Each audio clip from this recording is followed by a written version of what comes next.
देउताले कहाँ लगेर राखे कसलाई के त। हेलो हेलो साथीहरू, के छ सबैजना सन्चै हुनुहुन्छ होला। आज म चाहिँ बेङ्गलोर जाँदैछु। यो चाहिँ धनगढी काउन्टर हो साथीहरू हैन। मैले टिकट काटिसकेको छु। अब केही दिनको लागि बेङ्गलोर जाँदैछु म। अहिले चाहिँ साथीहरू म यो पलिया आइपुगेँ। पलियामा ल्याएर छोडेको छ नेपाली बसले। अब यो बसहरू हो जाने, यो 3टा बसहरू छ अगाडि, यही 3टा बसहरू हो जाने बेङ्गलोर। अनि यो जति पनि यहाँ सबै नेपाली जति पनि मान्छेहरू छन् यिनीहरू सबै नेपालीहरू हुन्। त्यहाँ बेङ्गलोर जानको लागि सबै यहाँ उपस्थित छन्। हामीहरू सबै बेङ्गलोरको लागि बसको वेटिङमा छौँ। अब यहाँबाट साथीहरू रातिको त्यही 10-11 बजे जान्छ होला बस। तपाईँहरूलाई भिडियोमा देखाउनेछु म।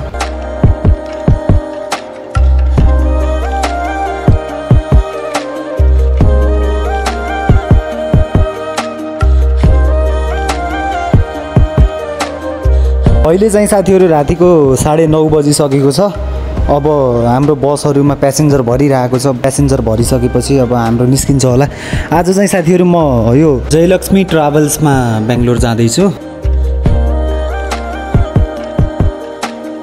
नेपालदेखि बेङ्गलोर जाने बसहरू सबै बसहरूमा 1/2, 2/4 हुन्छ साथीहरू हैन। एकजनाको सिटमा 2 जना अनि 2 जनाको स्लिपरमा 4 जना हो। हामी पनि त्यही 4 जनाको सिट छ साथीहरू। मेरो सिटमा 4 जना छौँ हामीहरू। 2 जनाको स्लिपर हो साथीहरू हैन। 4 जना सुतेर गइरहेछौँ हामी।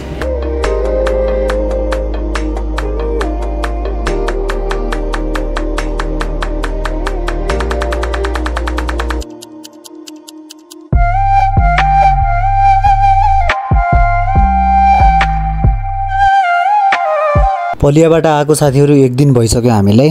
हामी चाहिँ अहिले युपीमा छौँ। आज बिहानको खाना खुवाउनको लागि युपीमा रोकेको छ बस। यो 2टा जयलक्ष्मीको बस सँगै आएको नेपालदेखि। अनि नेपालदेखि बेङ्गलोर पुग्न भनेको टाइम भनेको 4 दिन लाग्छ साथीहरू हैन। अब भोलि नै पर्सि पुगिन्छ होला बेङ्गलोर।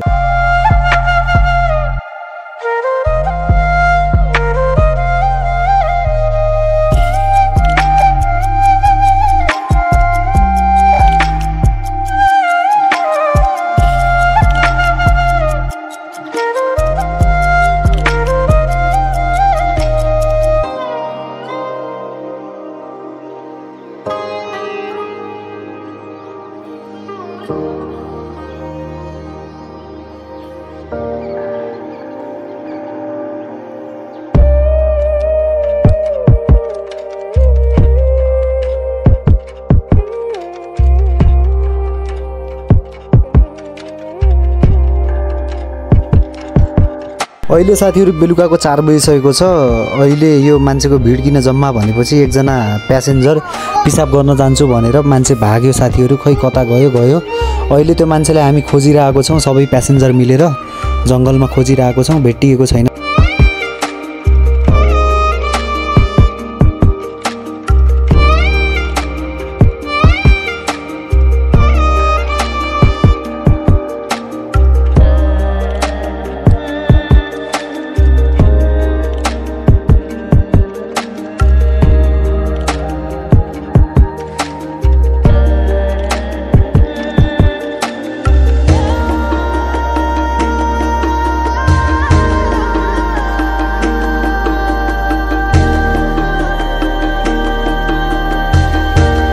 साथीहरू अहिले करिब 2.5-3 घन्टा भइसक्यो। हामी जङ्गलभित्र राउन्ड हानिसक्यौँ। मान्छे भेटिएको छैन।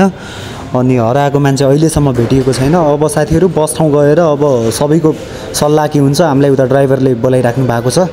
उता गएर सबैको सल्लाह अनुसार चल्नु पर्यो। अब जङ्गलभित्रै खोजेर पनि भएन साथीहरू हैन। अलि टाढा गयो दिशा गर्छु भनेर त्यहाँदेखि देखेन हरायो। उसको बिना बोला ना सीधा स्टेट हल्का जोरले बोला न भाइ। सीधा अलि यस्तो तरिका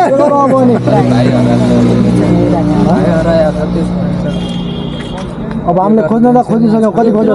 2 घन्टा खोजिहाल्यो यत्रो यो जङ्गलमा। नै उनलाई थाहै छ त। 3 घन्टा। साथीहरू अब आजको सल्लाह हामी अब भोलि पुलिस केस गर्ने भनेर आज हामी यहाँबाट सबै प्यासेन्जर बसमा बसेर हिँडिसक्यौँ। अहिले चाहिँ हामी खाना खाने ठाउँमा छौँ साथीहरू। आज एउटा मान्छे हरायो, त्यही हो सबभन्दा बेड न्युज भनेको। अब त्यो भोलि भेटियो भने म तपाईँहरूलाई भिडियोमा अपडेट गर्ने नै छु। ओके साथीहरू।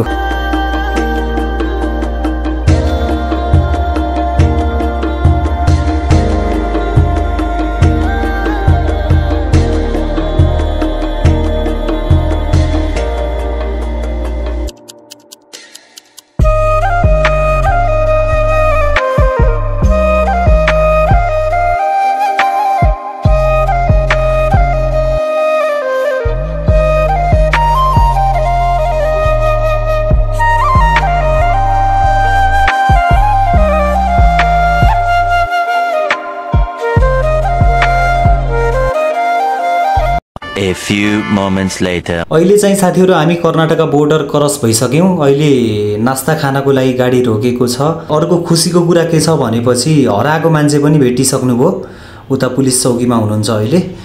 अनि हुन्छ साथीहरू, अब भोलि पुगेर तपाईँहरूलाई म अपडेट गर्ने नै छु। हस्, ओके साथीहरू, कर्नाटका बोर्डर आइसकेपछि यतातिर एकदम क्लिन छ होटेलहरू पनि। उता युपी बिहारतिरको जस्तो पुरा झिङ्गा सिगा माखा साखा भन्केको छैन साथीहरू, होइन। यतातिर एकदम क्लिन छ, तपाईँहरू देख्न सक्नुहुन्छ। साथीहरू, हामीले नास्ता गरेर अब बेङ्गलोरको लागि बस निस्किन लाग्यो। अब भोलि बिहानै 5-6 बजी पुगिन्छ भन्दै हुनुहुन्छ हाम्रो गुरुजीले। हुन्छ साथीहरू, अब अगाडि भिडियोमा देख्न सक्नुहुन्छ तपाईँहरू।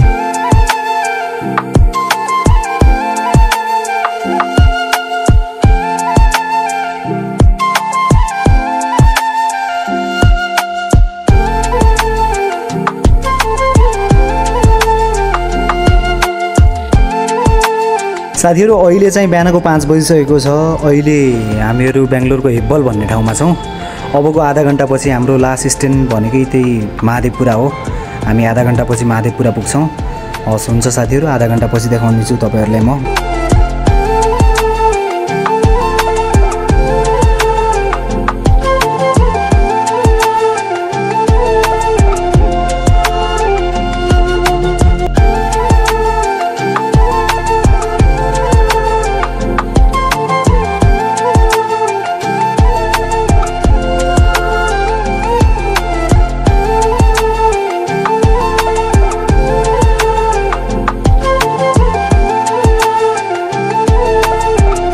साथीहरू, म 4 दिनको कठिन यात्रापछि अहिले म बेङ्गलोर पुगिसकेको छु। बेङ्गलोरको अहिले महादेवपुरा भन्ने ठाउँमा छु।